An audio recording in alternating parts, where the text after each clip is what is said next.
Welcome to the weekly LinkedIn Live Leadership Series, Voices of Leadership. Thank you for joining us today. I'm Kathy Eastwood, your host and CEO and founder of E equals Y. Each week, we love exploring the fascinating world of leadership and featuring voices of leaders across different generations, different countries, experiences, industries, and styles. Because there's no right way to be a leader. It's really about being authentic. And what I like to say is it's about delivering results. So being able to use the E3 leadership code to express your end visions, engage your audience, execute effectively, all powered by the emotional qualities. So each week you'll get a chance to meet different leaders, what drives them, what their leadership style is, how they adapt, maybe some of their tips and tricks, etc. So, before we get started, let's make this as interactive as possible. Use the chat function to be able to introduce yourself, get to know others that are on this call, and ask questions. We will try to bring those questions in as we're talking. And I'm going to kick it off with a question for you guys all to engage. What is your favorite caffeine drink of choice? Is it coffee? Is it tea? And how do you like to prepare it? So, with that, I'd like to introduce our guest. We have Cath Rush. I am just going to double check to make sure that we are live, and I think we are live because we're in the restream, and I think we're good. All right. So if we could see any chats, let us know that you're there in the live session.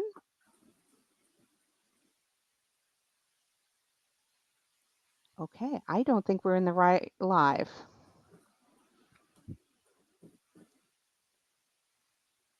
Anybody there? Anybody out there?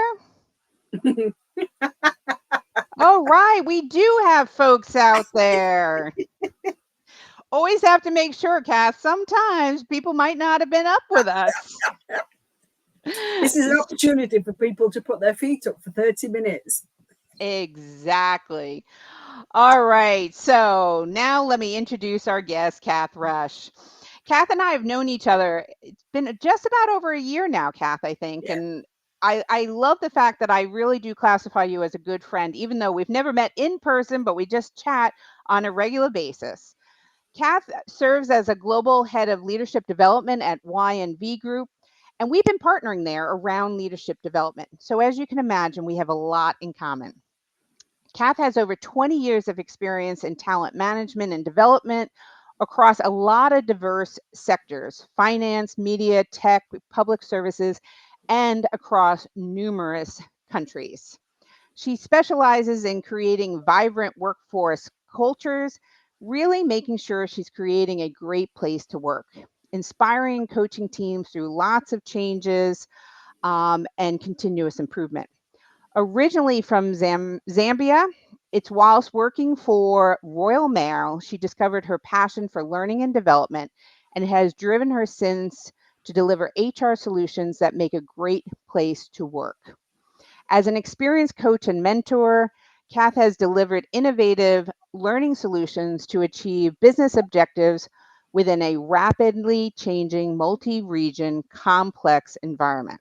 A lot of complexity there, and I know it. I'm work beside you often. Yes. She holds a master's in human resource management from Sheffield Hallam University and is a chartered fellow of the Chartered Institute of Personnel and Development. She's also a judge for HR industry awards, writer and conference speaker on talent management and development and leadership development. Cath, now I feel bad, and I've been saying Cath this whole time because that's the friendly way I refer to you. Are you comfortable with me calling you Cath, or should I call you by your formal name, Catherine? I don't mind either. I'm Oh, not precious. So, whatever. sounds good. So I'm going to put a little personal stuff in there. I know that we both value travel. We talk about going to spas and relaxing and spending time with friends and family. But I was doing a little research on your website and I saw that you love riding in the New Forest, I right? do. And beekeeping. Am I right on Yeah, that? that's absolutely right. Riding in the New Forest, that's a beautiful place in the UK where I'm based. So horse riding in there was number one on my bucket list. So it had to be done over the fields, through the forest. Absolutely wonderful. But I'm also a beekeeper, but I'm not your normal honeybee beekeeper. It's bumblebees I keep, which are the larger bumblebees. They don't produce honey, but they are still critical for the environment. Oh, excellent. See, learn something new every day. And that's what I love about building relationships, right? Um, so, Kath, as you know, we've talked about it before. I use my tagline that I'm a nurturing driver, right? I love to get things done by caring about others. My mission in life is to inspire and enable people to accomplish things they didn't think were possible. And one of my core values is no one wakes up with bad intent. And Mhm. I love constant feedback. So when I introduce myself, I'm telling everyone that's who I am. I'd love for you to introduce yourself to the audience and talk about, what are your values and what's your leadership style? How do you like to show up? I I'm all for. I do believe people come to work. 99.9% come to work to do a good job. And what I'd like to do is, what can I do to help you be your best? We've all got those innate talents. We've got those things that fire us, that we're really great at doing. If we can really hone in on understanding what they are and adapt a job so that you're able to meet those needs, that would be 10 out of 10. How fantastic would it be to actually get there eventually? When you introduced me, and thank you for your kind words, you mentioned around transitioning into the learning and development and how long I've been in this world of people development, which I love. I didn't originally start off in Yeah. people development, didn't start off being in HR at all. I started off in operations in the tech industry. And I remember being in my early 20s, and I had a realization when I was moving one computer network. I was on my own. It was 11 o'clock at night in Scotland, in Edinburgh. I was underneath a desk and I was moving a network, disconnecting it from one room, carrying these massive servers, all on my own, moving it from one room to the next. And I remember thinking, all my friends are out at the pub clubbing, and I'm here, and I've got that work ethic. It's got to be done, and I wasn't going to leave Edinburgh until I was ready. But I knew I was good at it, and I knew I was driving getting something done for somebody else. So I put the other needs first rather than I'm going to come back on Monday when things are back open and I can get things up and running. And at that point, it really made me realize that people were important, other people's needs perhaps were more important than mine. And I was asked, because of that work ethic, to move into the people development space. And that was back in 1997. Never looked back since. So, people development, leadership development, really honing in what people's talents are and being able to achieve those as best we can has always been quite critical for me. Yeah. No, and it's funny. I wasn't in operations. I wasn't on the desk plugging in different things, but I was often involved in a lot of change. And as I was going through that change, I realized that people were so critical, right? You couldn't get anything done unless you were going through, making sure that people were on board with you. And Mm, that's how I went from a CPA to being a chief people officer, right, over the course of 30 years. But it really yeah, does all come down about the people and the leaders, right? And that absolutely. so you know when you think about what you talked about, that change for you and your values and what you care about, where did your values come from? Great question. And I think it really firmly started in my childhood. My father and mother are very, working mindset. I come from I have quite a few siblings. We didn't go to university when we left school. It was straight into a job. You've got to get a job. And I remember one of the first pieces of advice that my dad gave me about work was when I worked on a youth training scheme, trying to find where I was fitting, where I was going to going. And one of my first jobs was to get working for an engineering company, working on a reception desk. And his advice was, it's not good enough just to be able to answer call. Think of what else added value you can bring.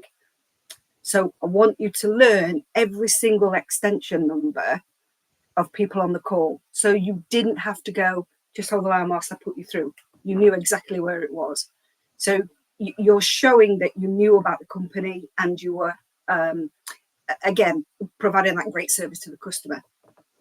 My mother was always, she passed away recently, and she was always go girl. What are you going to do? How can you make things better?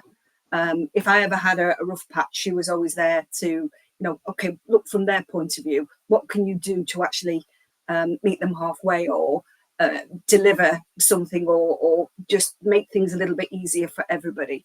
But she had a very positive, glass half full, put other people first and think about how you can be supportive to them. So that grounding at an early childhood made me very humble, which stays with me today. Yeah, and first, my condolences for your mom. And we've shared a lot about our parents recently, and that our parents do, and those values we learn as a young age do stay with us, and that Mm, really defines who we are and how we show up. mm, And I think it's interesting. I think, when you look at it, is we're all different. And I think what you've taken from that is that's how you show up. Someone else's parents might have instilled very different values, yeah, but there's yeah, no right way, right, Kath? yeah. You learn it and you show up as yourself. It is, but I think it's also guidance. Be it a parent, be it a leader. I think once you get people who coach, mentor, show you, try things in the way that helps you to learn and understand standards, it it helps you instill, well, who am I, what am I going to stand for when my retirement day comes? How can I look back and actually show my legacy? So what have I done to make other people's lives easier? Now that's mine. That's my view of leadership and my view of working. It'll be different for other people, but that's always stayed with me, that it's a way of constant learning, be it whatever role you are, be it whatever grade you are, be it whatever age you are, you're still learning, you're still growing, you're still adapting. And as a leader, we need to think about our people as, forget the age, forget the tenure, what opportunities can we help them have that growth mindset? Yeah, and I'll be honest, I took a sneak peek at your Clarity 4D profile that we've, done together at different times. Which is great. And we've talked about it on a lot of different lives. So some of the audience may be familiar with it, but the Clarity 4D talks about where your preferences are from. Do you think from your heart, or do you think from your brain versus extrovert, introvert? And a lot of the audience knows that I have a lot of red energy, right? I'm running to the fire and I got to get stuff done. But the opposite energy of that green energy, that growth mindset, that caring about people, is where your strength really comes from. Mm-hmm. And go I ahead. would agree. And we were aware of the colours, we're aware of the disc, and I love the profile because it showed you once again that not one colour fits all. Right. You have a blend of all of them in there, and you use them like gears of a car. So when you need to be creative, when you need to be driven, just like what you've said, you can pull on those, but you have that innateness that you first go to.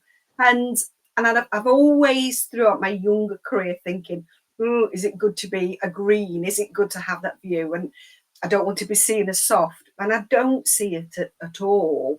And the feedback that I get is absolutely wonderful. A leader recently said to me, I was asking him if he wanted to pair up to do a piece of work. And I won't say who it was, but I will say his words were, absolutely adore your leadership style. I'd love to partner with you. Great. Thank you very much. And that's the senior leader saying that to me. So for somebody to see that, it ticks all my boxes. Yeah. And it's I think the most important thing is knowing yourself first, how you show up. We can all adapt, right? But then also knowing what's going to happen in crisis. Yeah. Um, so So let's talk about some of the leaders. You talked about this leader that, recognize what some of your strengths are. Mhm. In your experience, what's, one of the best bosses you've ever worked for or with? or one of the worst ones? There's two. Well, I've experienced both sides of the coin. Let's talk about the positive first. So I've worked with two bosses. They were both HR directors, and the first one was the lady who tapped me on my shoulder, who had actually seen or heard about, not so much about the Edinburgh incident and being underneath a desk, disconnecting all the network cables of the computers, but she'd heard of me as even in that time, we're talking in the 70s, sorry, 90s, it's not about me, it's about developing my people. And she loved that mindset at the time. She tapped me on my shoulder and said, come and work for me. Would you come and work into the HR as people development? This is a career change. You're moving away from IT ops, you're now moving into people development. And it took me a little bit to say, oh, I'll be learning, I'll be starting from the beginning. I'm at the bottom rung and I'd be making my way back up. That was back in 1997. She's still works with me today. She's retired, but I see her as my mentor. And what I love about her is she's been there in my times of praise, my greatness. I've learned loads from her. But even in my personal times of challenges, like I went through a divorce, um, or when I'm at a crossroads of shall I take this job or shall I take that job, she's always been there because I trust her. And I trust the advice that she gives me. The trust sticks with me to make the decision ultimately. But for somebody who I've known since 97, or before that, 96, she's still in my life now, and she's a wonderful friend, and that's the trust that's come through. But she's been tough, so whenever I'm asking for advice or I'm talking to her about some opportunities, what's humbling is she'll bring you, and this sounds terrible and I don't mean it, but she brings you down to size so she can keep your ego in check. So even when you're getting a little bit of a woo above your station, she will go, okay, it's about people as well. You know, where are they on this journey? And I love that because it keeps me honest. It keeps me in check. The other great boss I had is another HR director who I met in the early 2000s. Yeah, early 2000s. And again, she's always been in my life. And she has been a source of inspiration, how she's done things. She's been there, done it. And you can see whenever she's faced with a problem, she'll be able to get through it. But the other thing she's done is given me, because I've worked hard for her, I've delivered for her. So it's not going to fail on my agenda. Um, she's also given me opportunities. So if something has come up, she's recommended me. Now it's down to me to get across the line, but she's given me those opportunities. There was an opportunity to move abroad to live in Latvia for 3.5 years, and that's been a massive highlight career for me because it gave me an opportunity to work with another culture and all the growth of that finance organisations.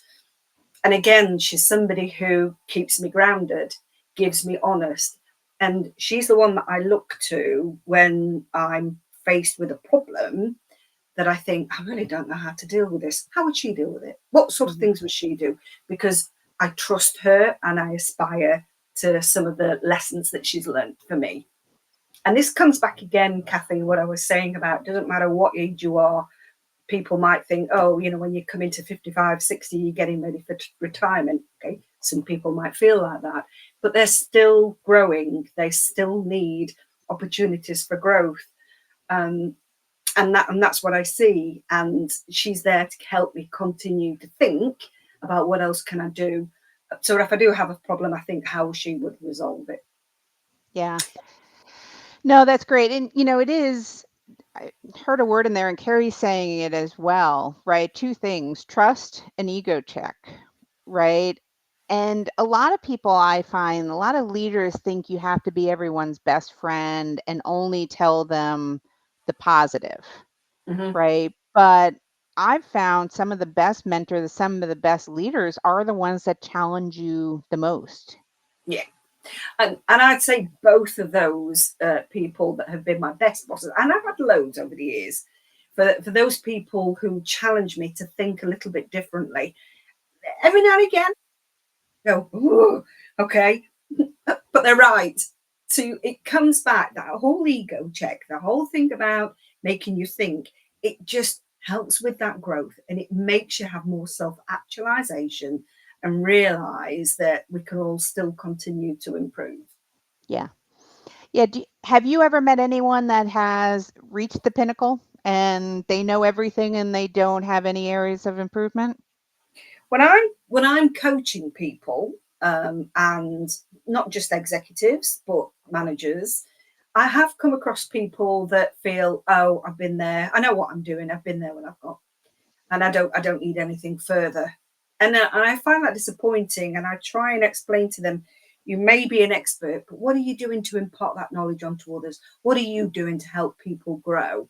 And just because you're in this position doesn't mean you're going to be in this position for the rest of your life. Something might come along where you want to do more. So please try and get out of that mindset that makes you feel, I've been there, I've done it. Because even for some of those individuals, I could give them observations of where I think they could do a bit better, Yeah. areas that they can enhance. But they've got to be open and willing to want to be able to grow. Yeah, I agree. And, when I meet someone that tells me, "Oh, I've got this all. I've been there, done that," really does make me question because there's always something more. Something a little bit different, a different scenario, right? Like you could walk into a company, you could have done that job 10 times, but that company culture could be very different, the journey Spot that on. company's on. Like there's always something new that we can learn or have to do differently. Absolutely. And there's 100%, but there's also another way of looking at it as well, that you think about their leaders. Their leaders are also having this growth mindset.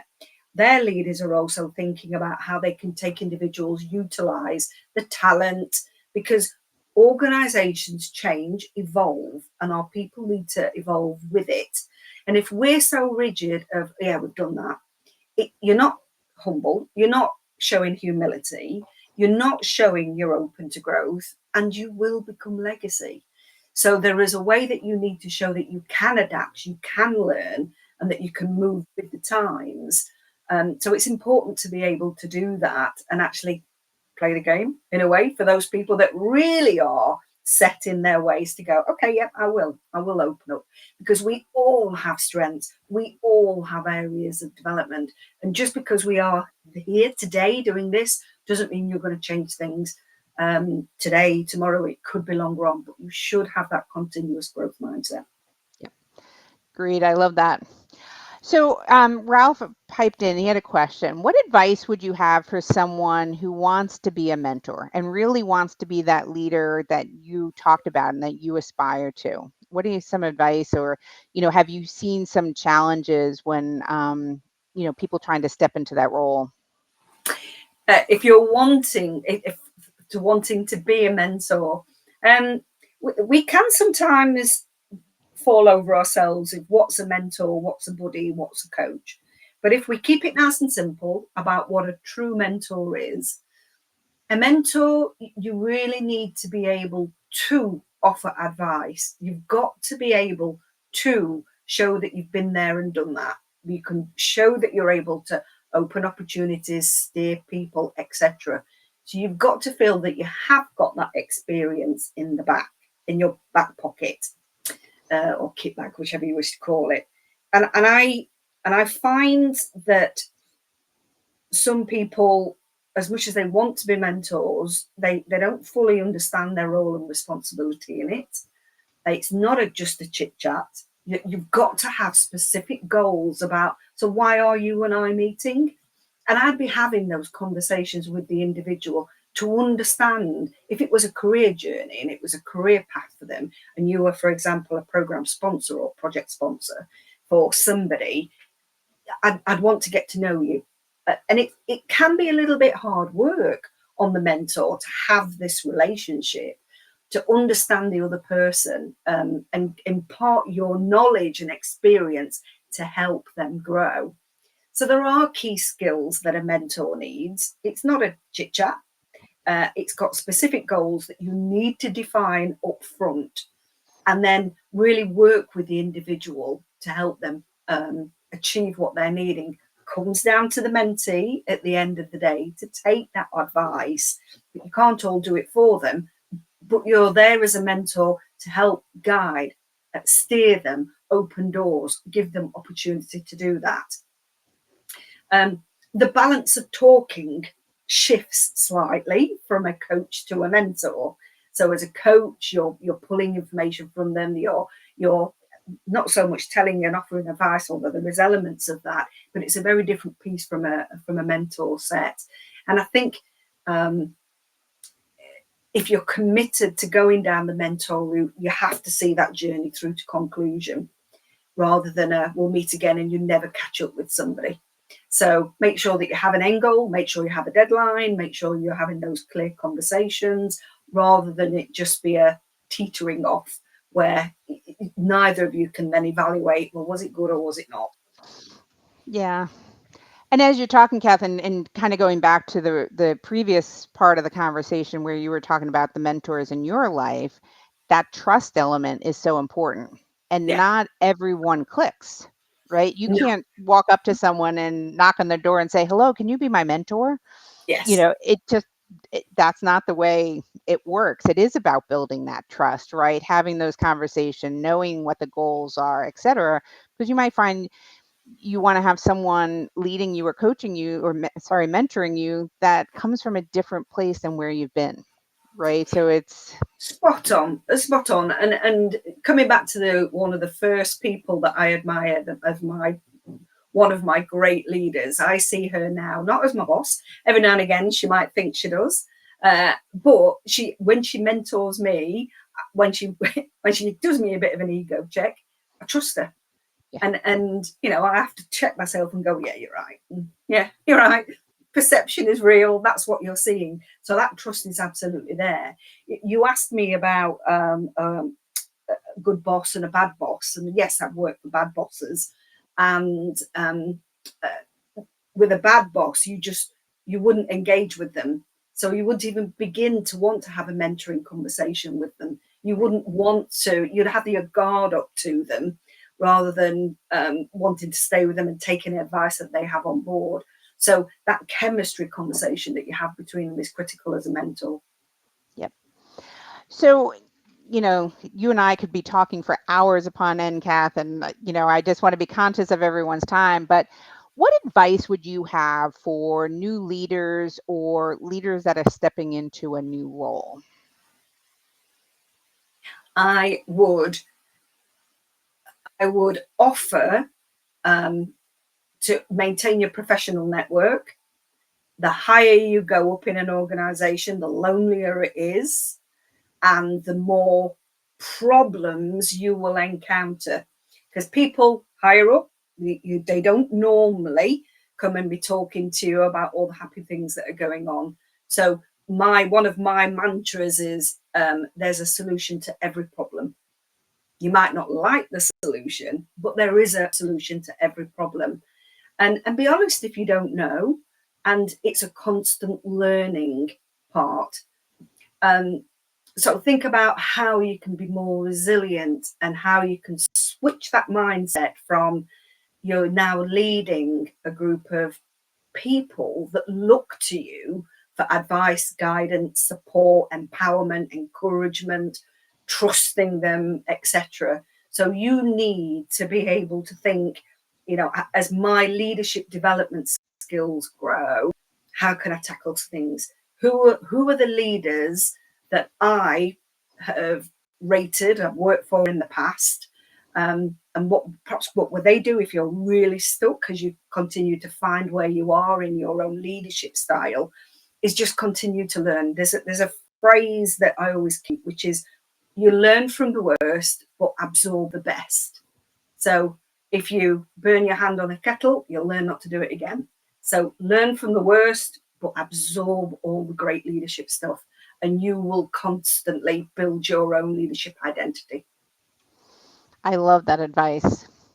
Learn from the worst, absorb from the best. I'm going to add that into my mantra list because I think it's absolutely fantastic. So, Cath, where you and I know that leadership development is constant, is always needed. If people don't have formal programs in their company, any advice you have for them of what they can do to still improve their leadership skills? Um, Leadership just isn't in work, but there's leadership activity you can get involved in outside of work. And, being a great leader, you need to be able to connect with people. You need to be able to direct, support. So you can become a leader in all sorts of activities, be it hobbies that you have external, or do something that's volunteering that gives back to the community, where you can, work with different egos, different types of people. So leadership doesn't have to just be leadership development. That's just one part of a leadership journey. It's all about your experiences, about your learning, all the references, all the projects you can get involved in. And the projects, again, are not work projects. They can be things that you do external to work as well. And it isn't always on the company to offer it to you. So it's very rare that you're going to stay with the same company until you retire. So by all means, look at what an opportunity an organisation can give you, but look for yourself. Read the latest books. Be specific and selective, because there are loads of webinars, conferences, etc. out there. Just pick the right ones for you. Look at the latest the learnings that you can read on, and then use your experience in different scenarios, not just work. I love it. Everyone is a leader, Cath, right? There's experiences in every step of the journey. That's fantastic. Cath, thanks so much. I really appreciate this time. For those of you that have found this interesting, please continue to join us. As Cath said, we really learn from each other, each experience. It's not just on the company to make sure that they're providing those experiences, but it's on each one of us as well. That said, we are doing a webinar, so I'm going to put a slight plug out there. We are doing a webinar September 10th or the 10th of September, depending where you are in the world, where we're going to talk about different ways that you can do leadership development. Whether it's a senior leadership position like Cath has and helping across the organization, down to scrappy ideas of how you can learn from each other in a group setting. So we hope you would join us. Cath, I hope you'll come back again because, like I said, your conversations, I love chatting with you. Your approach and your demeanor is just so caring, warm, but yet challenging. And I think that as I say nurturing driver for myself, I'd probably say you're a nurturing driver. You lead with that empathy. I love it. You teach me so much. And I Thank hope you. this has inspired many of you also to just care about others and challenge them to be their best. Thank you. Thank you. Have a great one, all. Bye bye.